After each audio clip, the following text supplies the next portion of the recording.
Extra Point, starring former New York Giant football player Larry Mallory. Larry's guests today are all former professional baseball players. From the Dodgers minor league organization, Jack Lindsey. Also from the Dodgers minor league organization, and the original baseball player with the name, Mike Napoli. And LA Dodger World Series winning pitcher, Claude Osteen. The greatest ones of all time. We got one more. Please. Atlanta, and the play, but it's gonna be different. 40 years. And now the man who throws a baseball like a little girl, Larry Mallory. So, Mike, let's start with you. Tell us where you're from and a little bit about your history and how you got into baseball. Well, I'm from Brooklyn, New York, and my dream was always to play for the Brooklyn Dodgers. The Dodgers gave me $10,000 bonus in 1952. My mother and father together weren't making but $3,200 a year. So I was a bonus baby, and I thought the world was mine. Yeah. I soon found out it isn't. You got to work for what you get. So yeah, I was a kid growing up in Brooklyn, and I played in baseball, sandlot baseball. Mm-hmm. We didn't have little leagues in them days. It was just guys get together, and the best guys played. Right. You know, you couldn't, and we didn't have any participation medals. Right, right, like today. Jack, tell us about your where you grew up and how things got started. Well, I was born in Fort Worth, and I went to the University of Texas. First of all, I played in this Esquire All-American baseball game in 1944. I represented Texas in that, and I was noticed by a lot of scouts. Matter of fact, the Giants took me on a road trip with them, trying to sign me. And then I went on to the University of Texas and had a good year down there as a freshman. And Whit Matthews of the Dodgers, well, he was a vice president and had one of the scouts. And he saw me play, and he signed me to a $5,000 signing bonus at that time, knowing I was fixing to go right into service. And so I went into service and didn't get to play any ball while I was in there. But that was in 1945. Was that World War I? What? II. I missed World War I. So at any rate, when I got out of the service was in 1947. I was my first year in pro ball. And we went to Havana, Cuba, the Dodgers in Montreal. And we spent a month down there in spring training. And I was telling you earlier about while we were there in spring training that the Dodgers had at that time 26 farm clubs. We had between 500 and 600 ball players in that one organization alone. And that AAA farm club was really, could have played Major League Baseball, at that time for any other club. But they had the reserve clause, and you were stuck. I mean, I tell people I was an occupational slave. And because we couldn't play for anybody else, I mean, just the Dodgers once you signed. The only hope you had was getting sold out of the Dodgers or traded. And so at any rate, I played in the Dodger organization, played for Montreal, St. Paul, AAA ball, and played for the Fort Worth Cats, AA ball. And that minor league team you were talking about that had that good group, cluster of players, who were some of those? Oh yeah, in 47 in spring training on the Montreal roster, we had, now this was at AAA. Right. We had Roy Campanella catching. We had Chuck Connors playing first base. We had Jackie Robinson playing second base. I was playing shortstop. We had a guy by the name of Spider Jorgensen playing third base, who later played some big league ball. Yeah. We had George Schuba in the outfield, who played for the Dodgers. We had another guy by the name of Don Lund, who played big league ball. Mm-hmm. So, I mean, that ball club, like I said a while ago, could have played major league ball. And your first baseman ended up being? The Rifleman. The Rifleman. Yeah. Well, I got a homeboy here, Claude Osteen from Tennessee. Claude, give us your Tennessee history and how you got to where you go. Well, I was born in Caney Springs, Tennessee. And I had an uncle who had 4 sons. I was the only son in my family, and so I was around baseball all the time with them. They went to college and they played on college teams, and 2 of them played professionally. So we had a game all the time. Yeah. And I had another uncle that had 3 sons, so it was easy for us to almost get a team of Osteens together, and Yes. we did at one time. My father was an amateur pitcher and a merchandise store owner in Tennessee, and we actually had a team of Osteens at one time, and he pitched for them, and of course I sold cold drinks.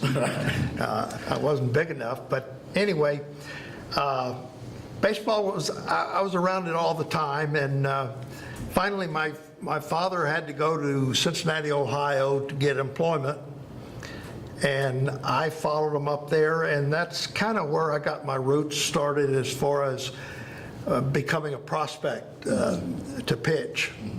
And I got lucky, got a good high school team my senior year. We won the state championship in Ohio. That led to a lot of scouts following me, and I got even luckier. It's kind of an ironic situation because Jack and Mike are talking about the bonuses they got. I came after them, and I got less because, as he said, you were the best major leaguer here. because as he said, the bonus rule was on at that time, and what that bonus rule meant was that if you got more than $4,000, you were classified as a bonus ball player, and you were forced to stay on the major league roster for 2 years. So those valuable spots on a major league roster, they're very valuable, as you know, even now.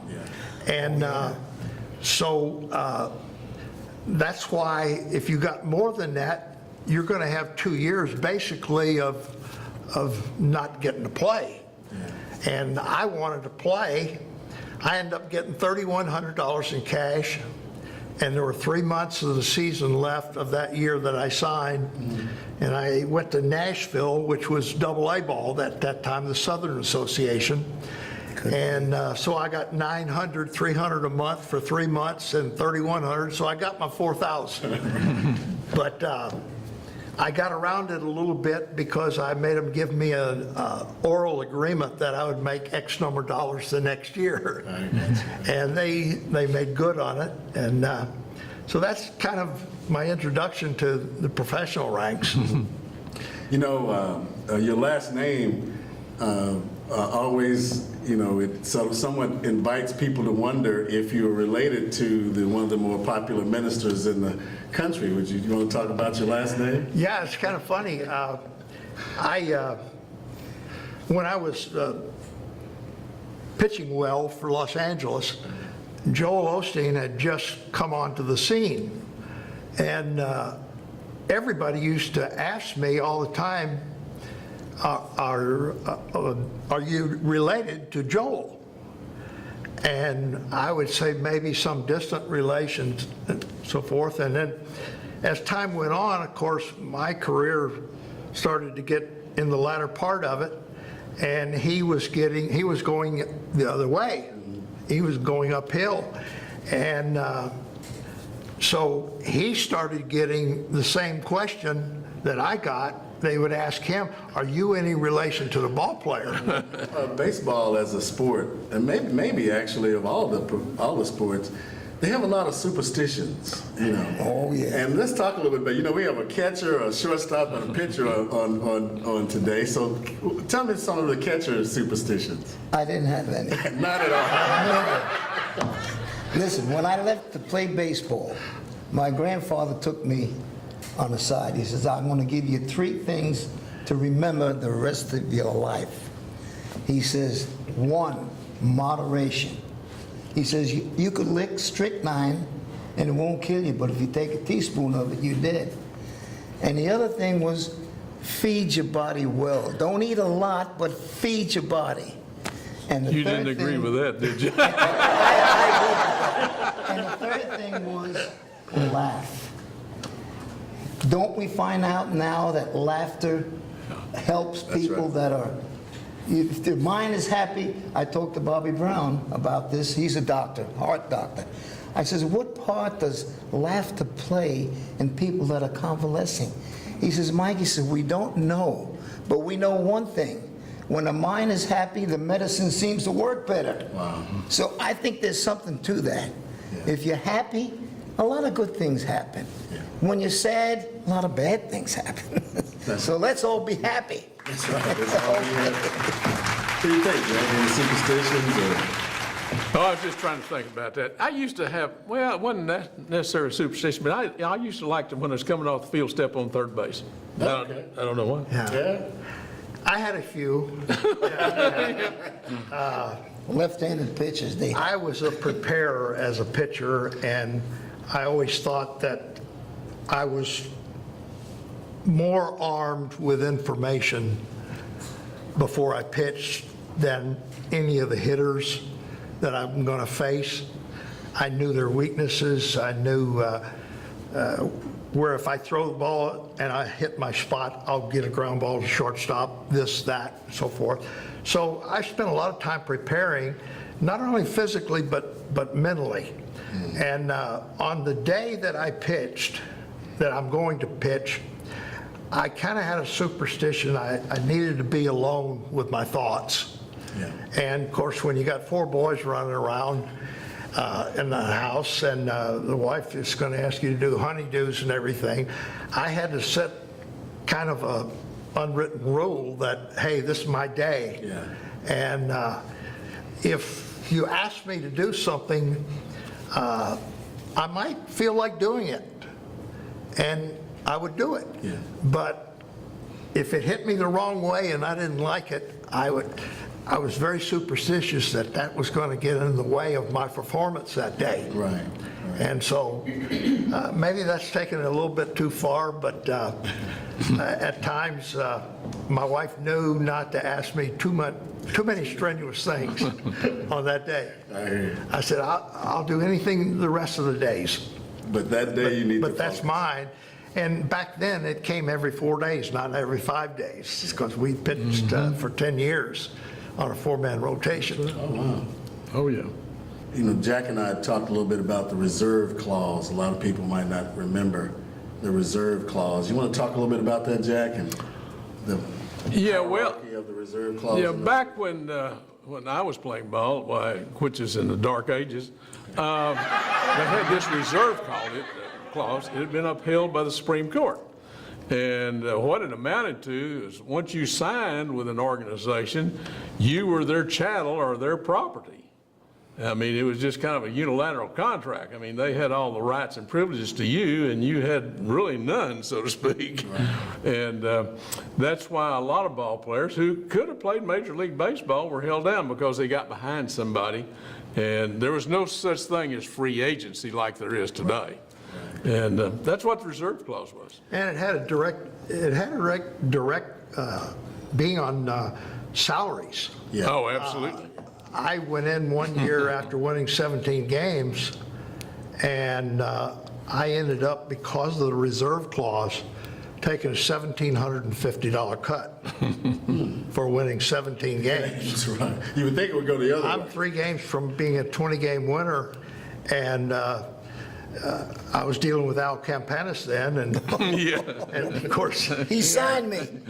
he had a knack of picking up. He was terrible. If you had some good stats in one thing, he would grab a hold of the worst stat that you Of had. course.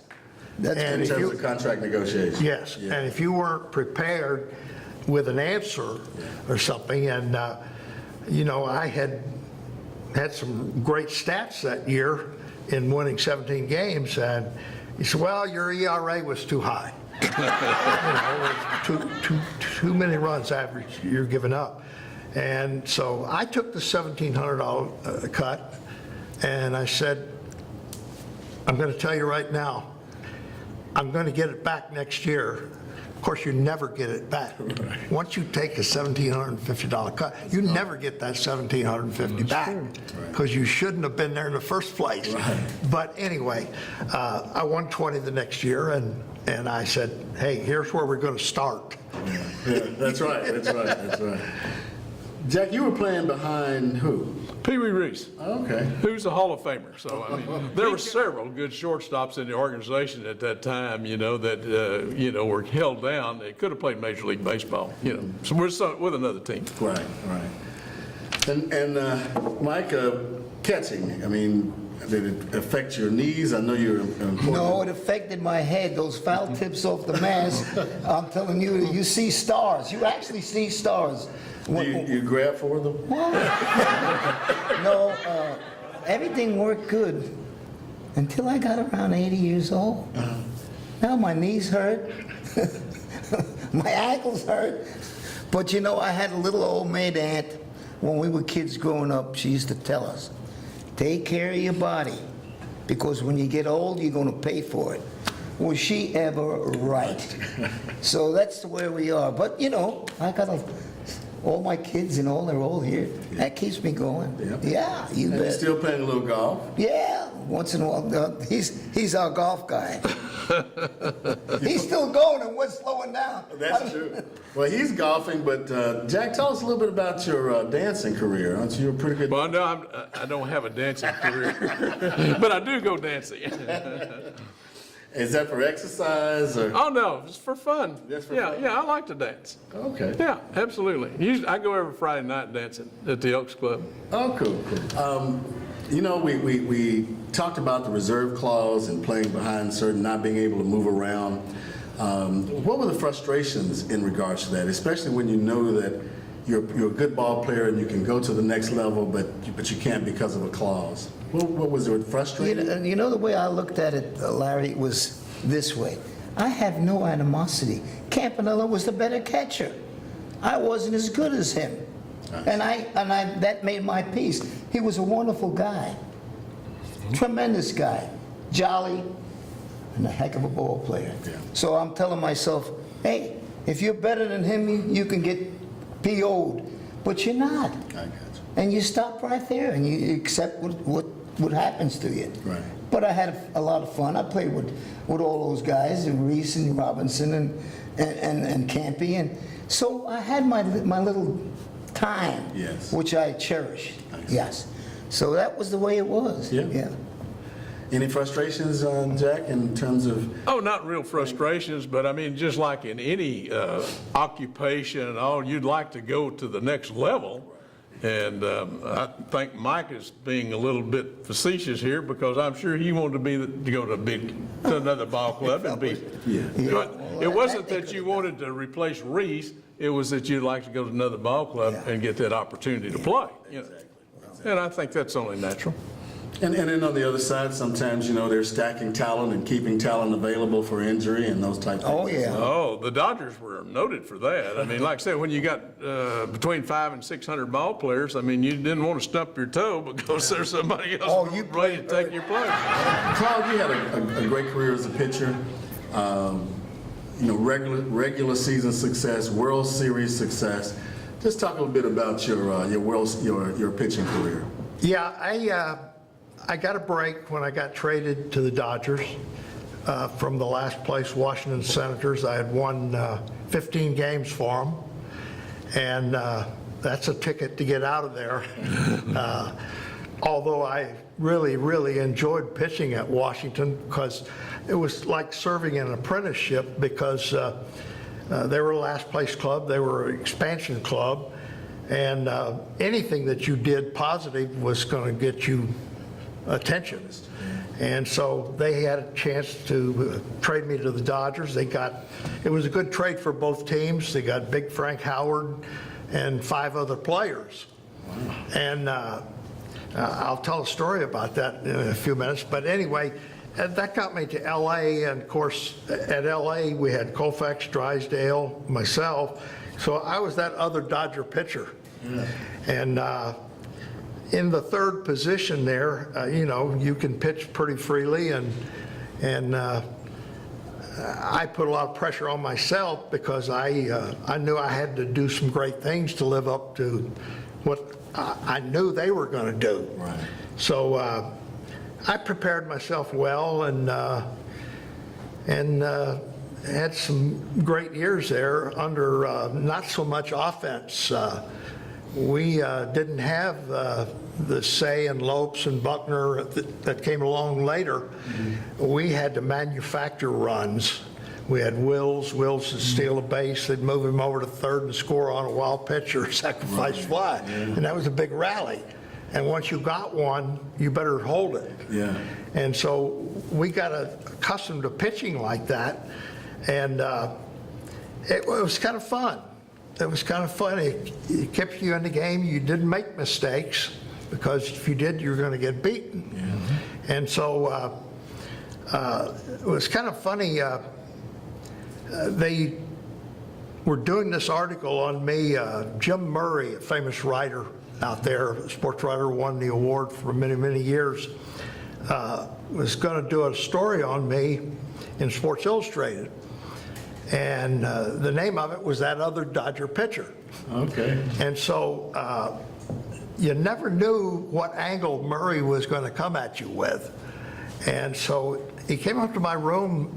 I was in New York, and I was going to pitch that night. Normally, I wouldn't allow an interview on the day I'm going to pitch, because I was superstitious in that respect.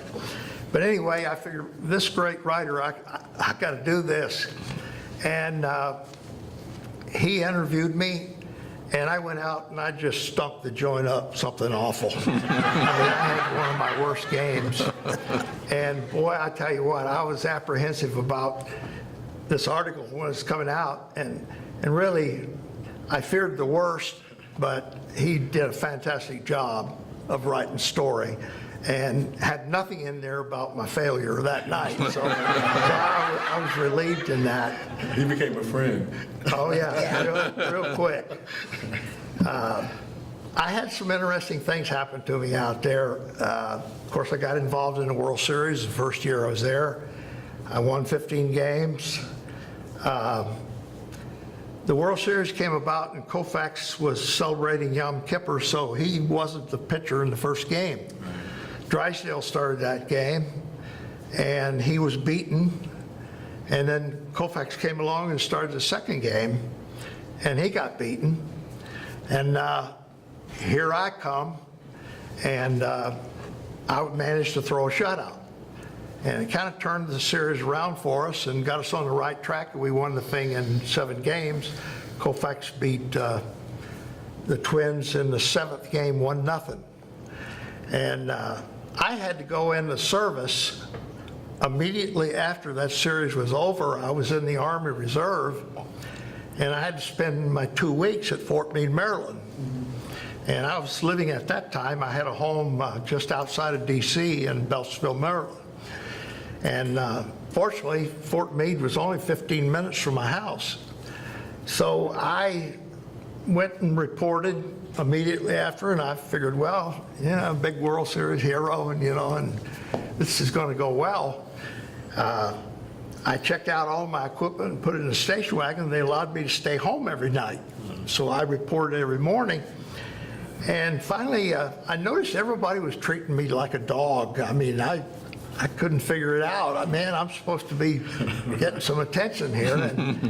And I went to the company commander, and I said, why is everybody on me?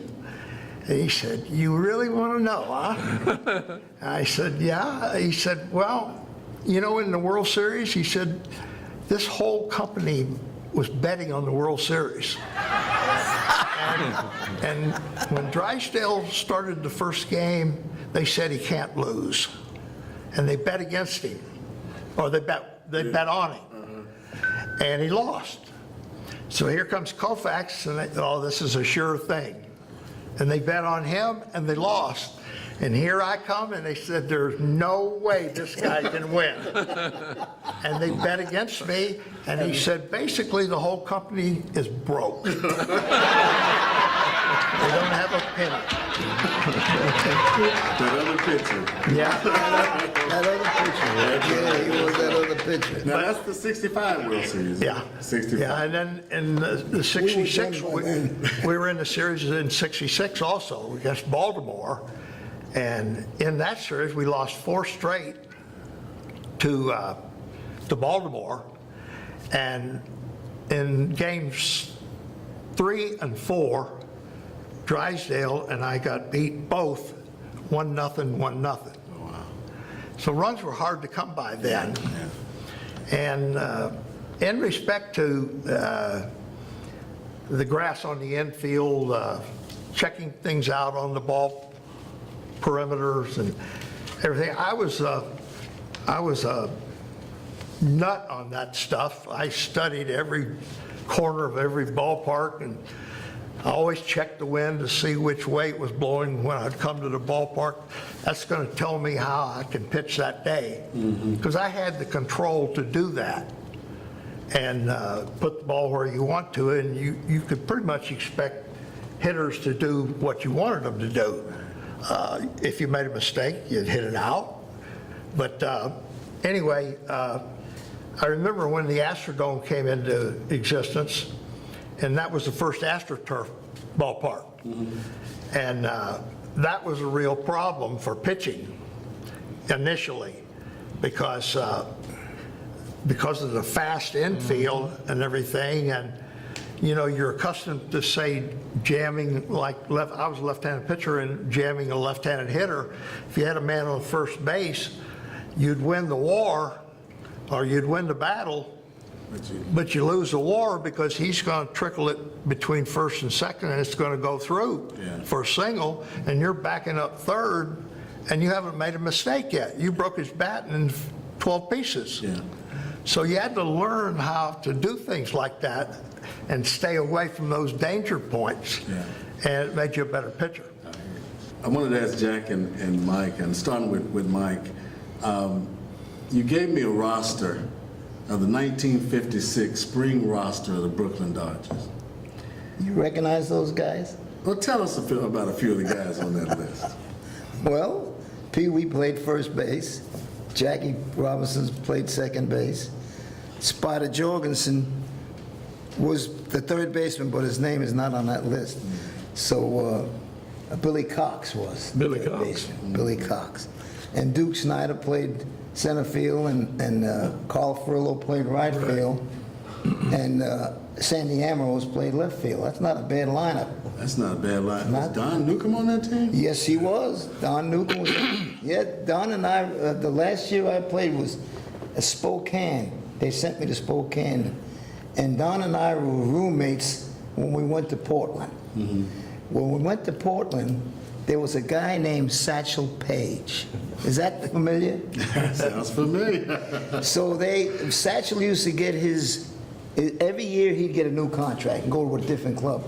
So that night they pitted Satchel against Don Newcomb. We filled the house. Filled the house, those two. They were, you know, that when you say baseball, those two names are very. So, I didn't do too good against him. I didn't hit him. I walked twice. We only got on base, though. I got on base. That's a good one. But he was an amazing human being. Yeah. And he was old then. God, we don't know how old he really was. I don't think he did either. But anyway, that's the way it was in them days. But I wanted to say something about these salaries and stuff like that. Yeah. I remember Jim Gentile, who's you all know him. He had 2 Grand Slams. He came up there and they just had a baby, and he asked one of the Dodger Veeps. He says, "You know, can I get a $50 raise? We just had a baby." You know what the guy told him? Who told you to have a baby? That's the way it was. I mean, they like Jack says, they own you lock, stock, and barrel. Now I know why the unions came to pass, because they had to do something. And Kurt Flood, who I played against, Kurt Flood played for Savannah, and he got a whiff of that, and he did a good job. He did a good job. So that's the way it was. You know, we were they didn't miss a paycheck, but you couldn't, you were right there, and that was going to be all you're going to get. Yeah. So it was good. It was good. We made it. We made it. Yeah. And Jack, I wanted you know, I know you're from Fort Worth. You played with the Cats. You had some baseball career in the Caribbean and Canada. So you've taken baseball a few places. You want to talk a little bit about that? Well, the first year that I played pro ball, we went to spring training in Havana, Cuba, you know, and at that time, Havana was over 1 million people. That was in 1947. And it was quite a town at that time. It was wide open. They had gambling and everything. I mean, it was a wide open town. And then I played at Montreal, played for Walt Austin in Montreal. And I loved Montreal. It was a great town. Oh, yeah. Had a good time there. And then, of course, I really enjoyed playing for Fort Worth.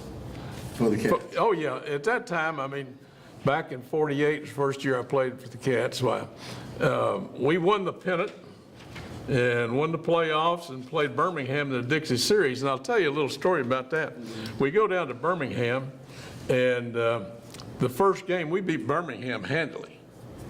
And that was on Saturday night.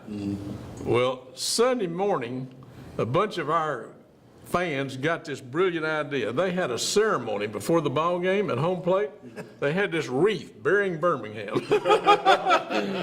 Birmingham beat us 4 straight. After that. That motivated So much for that. That was Motivated Birmingham. That was one that backfired. Well, gentlemen, this has been a fantastic day. We appreciate you taking the time to share your positive stories and to just give us some history about Major League Baseball, and we appreciate it. And welcome and thank you for appearing on the X. Thank you. Thank you for having me. Thank you for having us. Playing behind who? Pee Wee Reese. Okay. Who's a Hall of Famer? So I mean, he kept. There were several good How you gonna move shortstops. those guys? Shut up. Let me talk.